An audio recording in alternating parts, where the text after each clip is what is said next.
guys! For today's video ay magluluto tayo ng sinabaw na isda na may kasamang kamuting dahon. So ito na nga po yung ating isda. Inilagay ko na nga dito. Kumukulo-kulo na yan. Ayan, sa part na to ay medyo na fast forward na tayo guys. At ayan nga pala, may sinaing tayo. Kumukulo na rin ang ating sinaing guys. Atin muna yung pahinain. Ay, pahinain. So, ayan, kumukulo na yung ating sinabaw na isda. So, ilalagay na po natin ang ating dahon ng kamote. Ayan, guys. So, isang piraso lang yung nilagay kong isda dyan kasi para lang naman yan kay nanay, guys. So, ayan. Nilagay na natin. And then, wala tayong sandok.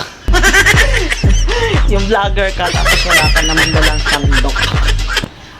Ayan.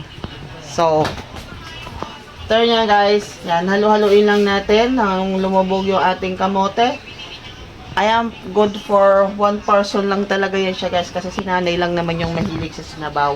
So, hindi kami mahilig sa sinabaw. Actually, gusto ko rin naman ng sinabaw. Pero hindi nga lang ganun kadalas.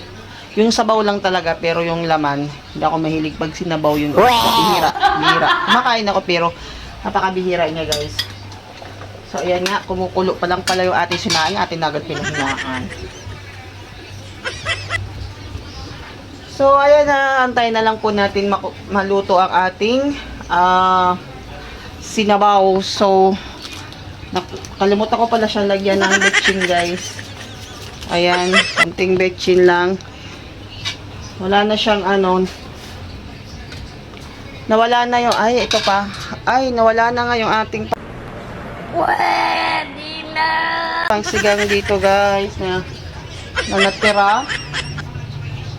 Wala. So, ganyan na lang yan siya. Sarap naman yan kahit ganyan. So, abangan nyo mamaya ang pagkaluto niya at kakainin na yan ng aking ina. Bye!